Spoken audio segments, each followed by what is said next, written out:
The day I almost tore apart two souls bound by love began with the scent of freshly turned earth and the promise of new beginnings. I'm Martha Carter, and at 60-something, I thought I'd seen it all in our little slice of Alabama. But when Emily Davenport rolled into town with her city ways and grand ideas about saving the environment, I knew trouble had come knocking. Now, I bet you're wondering why a respectable woman like myself would take issue with someone wanting to do good. Well, let me tell you, it ain't that simple. You see, my nephew Deshaun, he's the light of my life, the boy I raised as my own when his mama up and left. He's got a heart bigger than the Alabama sky, but Lord knows it's been battered and bruised. 5 years he gave to a woman who didn't deserve a single day. She played him like a fiddle, tried to drive a wedge between us, and when she was done, she left him high and dry for half the men in Willow Creek. Seeing my boy crumble like that, well, it lit a fire in me. I swore then and there, no one would ever hurt Deshaun again. Not on my watch. So when this Emily character showed up, all bright-eyed and bushy-tailed, talking about sustainable farming and whatnot, I saw right through her. Another city slicker looking for a taste of country life before hightailing it back to her concrete jungle. Not if I had anything to say about it. I cornered her after the town meeting, my voice low and dangerous. Now you listen here, Miss Davenport. I don't know what your game is, but you best stay away from my Deshaun. That boy's been through enough without you messing with his head. But Emily, bless her heart, she stood her ground. Mrs. Carter, she said, all polite like, I assure you, I'm only here to help. The work Deshaun's doing, it's important. I just want to learn and contribute. I scoffed. Contribute. Honey, the only thing you'll contribute is heartache. We don't need your kind around here. As I walked away, I caught sight of Deshaun across the square. He was watching Emily, a spark of interest in his eyes that I hadn't seen in years. It made my blood run cold. No, sir, I wasn't about to let history repeat itself. Over the next few weeks, I did everything in my power to keep Emily and Deshaun apart. I volunteered us for every church committee, every community event that didn't involve her precious environmental projects. I filled Deshaun's ears with reminders of his ex's betrayal, of how outsiders couldn't be trusted. But my efforts weren't enough. Emily was making waves in Willow Creek, and Deshaun was noticing. I knew I had to take more drastic measures. One Sunday morning, just as Deshaun was heading out to meet Emily for a farm consultation, I let out a pained groan. Oh Lord, I moaned, clutching my chest. Deshaun, I don't feel right. My boy was at my side in an instant, worry etched across his face. Aunt Martha, what's wrong? Should I call the doctor?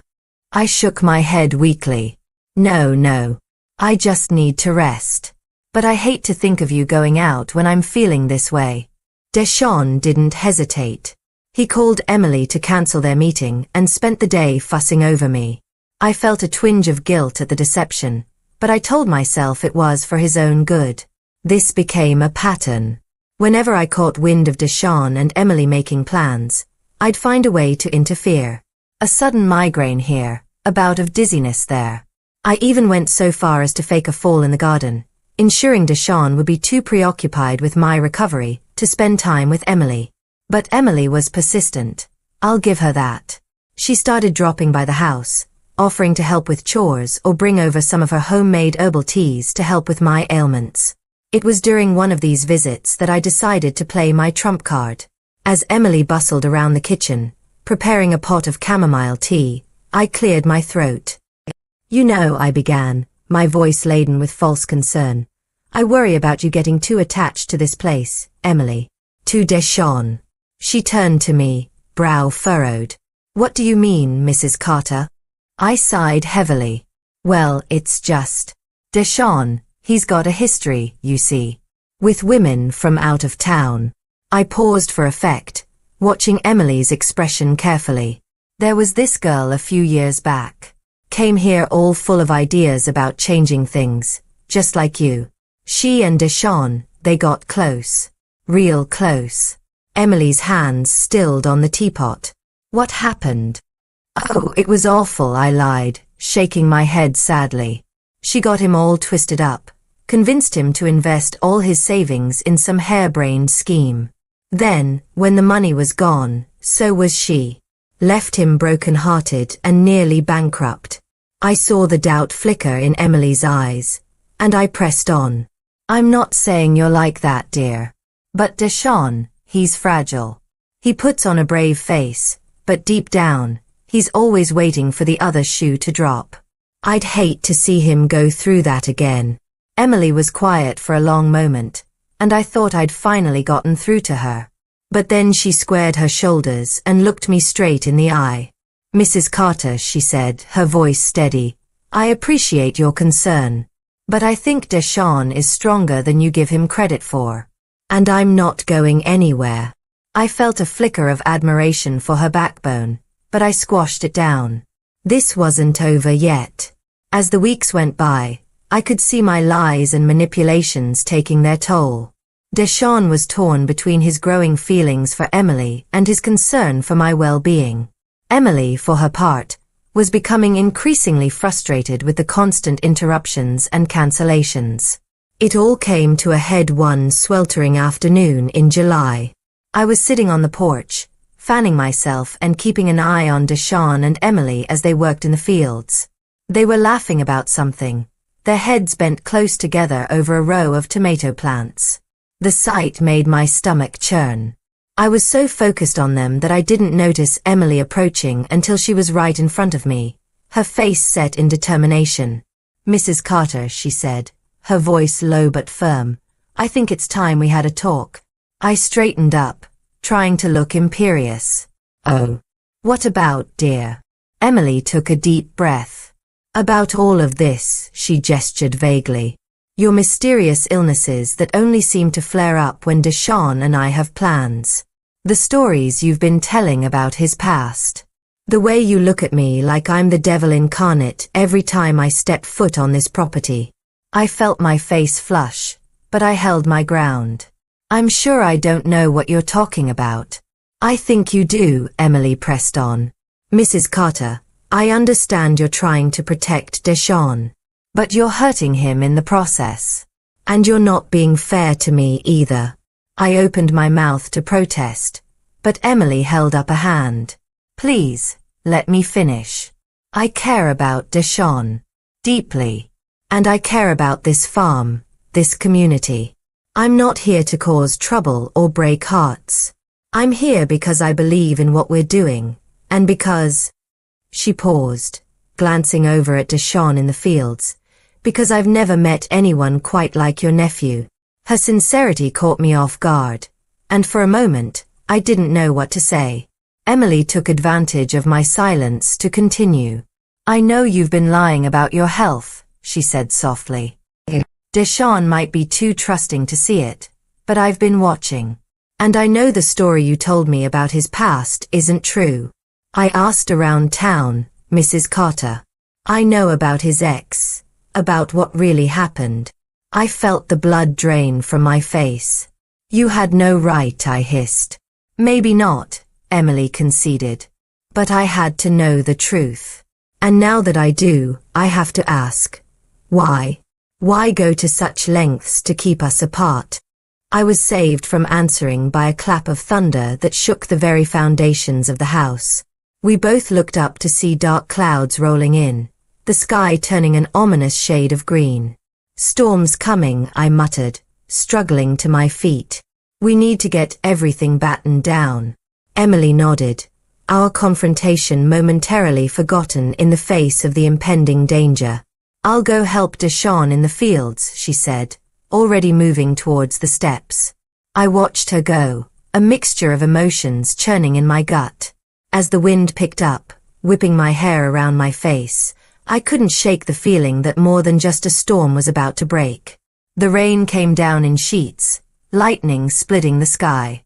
I was up late, worrying about the crops and the confrontation with Emily, when I heard a commotion outside.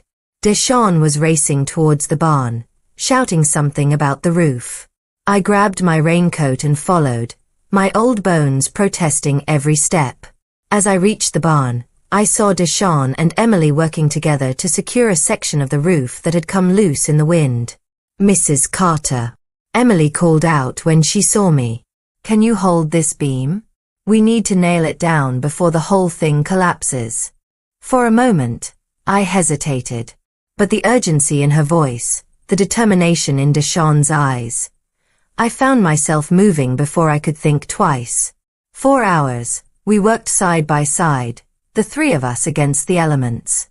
Emily's quick thinking and Deshawn's strength saved not just our barn, but our entire season's crop stored inside.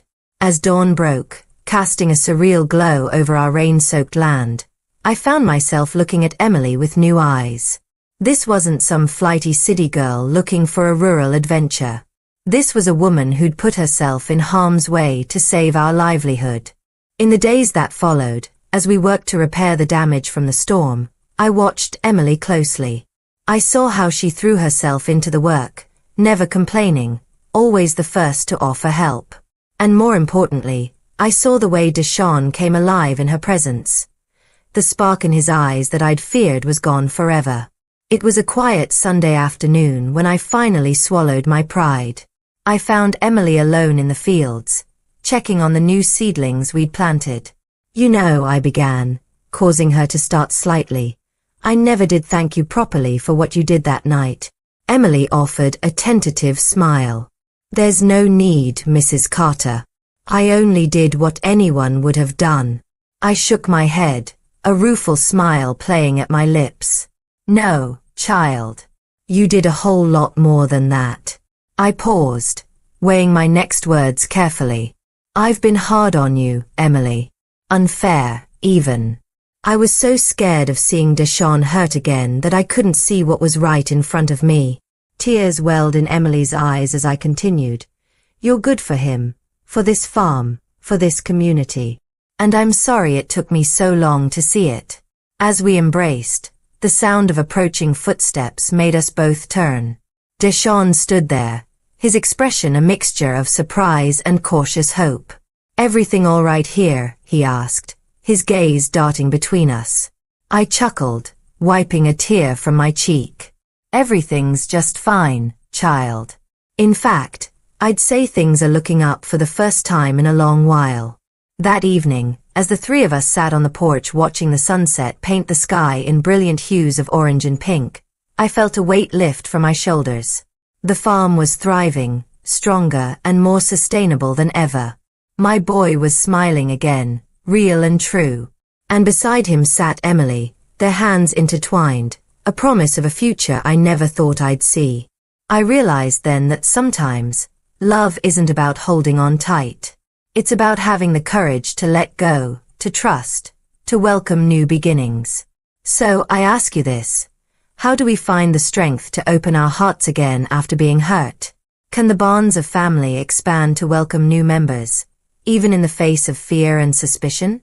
Share your thoughts in the comments below, and don't forget to follow this channel for more stories of love, redemption, and the enduring spirit of rural America.